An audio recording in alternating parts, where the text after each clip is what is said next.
ایک اور بڑا اہم معاملہ ہے، اس کے اوپر بھی آپ کو بتاتے ہیں کہ وزارت صنعت و پیداوار نے 5 سال کی آٹو پالیسی تیار کر لی ہے۔ وفاقی کابینہ سے آئندہ ماہ منظوری اس کی لی جائے گی۔ ڈرافٹ پالیسی کے مطابق آئندہ 4 سال میں درآمدی گاڑیوں پر ایڈیشنل کسٹمز ڈیوٹی اور ریگولیٹری ڈیوٹی کو مرحلہ وار ختم کیا جائے گا۔ تو یہ بہت اہم ایشو ہے فواد، اور اسی پر بات کرنے کے لیے ہمارے ساتھ موجود ہیں آٹو موبائل انڈسٹری ایکسپرٹ محمد شاف نجیب صاحب۔ بہت شکریہ شاف نجیب صاحب، آپ نے سما کو وقت دیا۔ شاف صاحب، نئی آٹو پالیسی منظور ہوتی ہے تو اضافی ڈیوٹی ختم کرنے سے مقامی پیداوار اور روزگار پر کیا اثر پڑے گا؟ بنیادی سوال تو ہم یہ کرنا چاہیں گے آپ سے۔ دیکھیں، ریگولیٹری ڈیوٹی اور ایڈیشنل کسٹم ڈیوٹیز ختم ہونے سے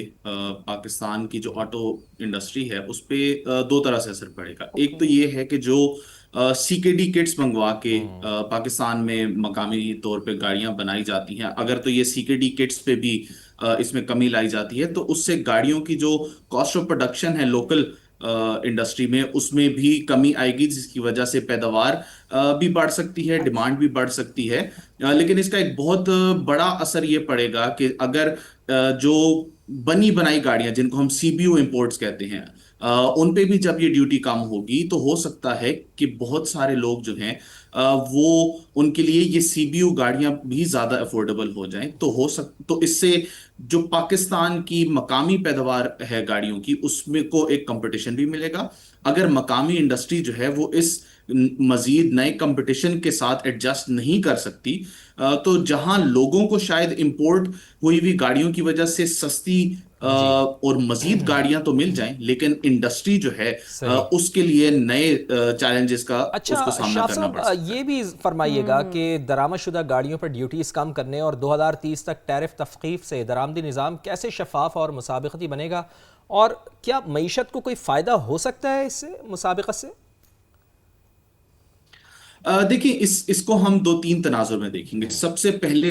جو ابھی بھی ہم نے بات کی کہ انڈسٹری پہ کیا اثر پڑے گا جب گاڑیوں کی درآمد، گاڑیوں کی امپورٹ پر جو ہے ڈیوٹی کم ہوگی، تو اس سے لوگوں کو پاکستان میں بننے والی گاڑیوں کے مقابلے میں باہر سے بنی بنائی آنے والی گاڑیاں جو ہیں وہ سستے داموں ملیں گی۔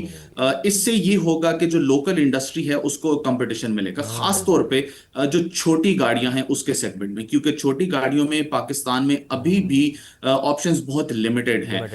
تو اس لیے پاکستان کی جو آٹو موبائل انڈسٹری ہے اور اس کی جو مارکیٹ ہے، اس میں درآمدی ڈیوٹی کم ہونے سے خاطر خواہ فرق تو آئے گا، لیکن یہ دیکھنا ہوگا کہ کتنا لوگ ڈیوٹی پر اس فرق تو آئے گا، کو ویل بالکل۔ ریسیو کرتے ہیں، یعنی کہ لوگ کتنا درآمد کی بھی گاڑیوں کی طرف جاتے ہیں اور انڈسٹری اس پہ کس طرح سے ریاکٹ کرتی ہے۔ ہے شاف صاحب، زیادہ رجحان لوگوں کا اس جانب ہوتا ہے، لیکن ایک عام صارف جو اس وقت ہمیں دیکھ رہا ہے سما پہ، تو تھوڑا سا ان کی آسانی کے لیے یہ سمجھائیں کہ پرانی گاڑیوں کی درآمد اور یہ جو ہر سال 10% ڈیوٹی کمی ہوتی ہے، دیکھی جاتی ہے، اس سے گاڑیوں کی قیمتوں اور صارفین کی طلب پر کیا اثر پڑ سکتا ہے؟ دیکھیں، کسی بھی انڈسٹری کو جب پروٹیکشن دی جاتی ہے درآمد پہ ٹیکس لگا کر، تو اس کا مقصد یہ ہوتا ہے کہ یہ انڈسٹری جو ہے اپنے شروع کے چند سال جو ہے ان میں اس کو بینیفٹ دیا جا سکے تاکہ یہ پھل پھول سکے، اپنی ایک مارکیٹ کریٹ کر سکے۔ پاکستان میں ہم نے یہ دیکھا ہے کہ اس طرح کی چیز بہت ساری انڈسٹری کے ساتھ کی گئی ہے، یعنی کہ ان کو ٹیرف کی پروٹیکشن دی گئی تاکہ بیرونی امپورٹڈ گڈز جو ہیں وہ سستے نہ ہوں اور لوگ جو ہیں ان کا رجحان مقامی پیداوار کی طرف ہو۔ مگر افسوس کے ساتھ ہماری آٹو موبائل انڈسٹری اس کا مکمل فائدہ اٹھا نہیں سکی آج تک، اور اسی لیے ہم دیکھتے ہیں کہ پاکستان میں جو گاڑیوں کی اونرشپ ہے وہ آج بھی ایک بہت لمیٹڈ نمبر آف گھروں تک موجود ہے، جو کہ 10% کے آس پاس ہے یا اس سے بھی شاید کم ہے۔ شاف صاحب، لوکل پروڈکشن کی سیفٹی یقینی بنانے سے آٹو سیکٹر کی طویل مدتی ترقی اور اس کے ساتھ ساتھ آپ کیا سمجھتے ہیں کہ برآمدات پر کیا اثرات مرتب ہوں گے، اس کے کیا اثرات پڑیں گے؟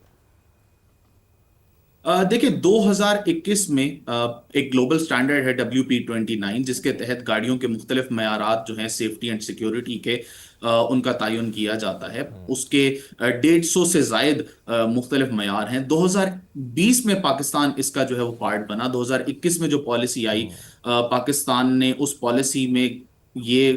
تمام کمپنیز کے لیے کنڈیشن لگائی کہ آپ نے اگلے 5-6 سال میں 2026 جون تک آپ نے 17 ایسے معیار ہیں گاڑیوں کے جو آپ نے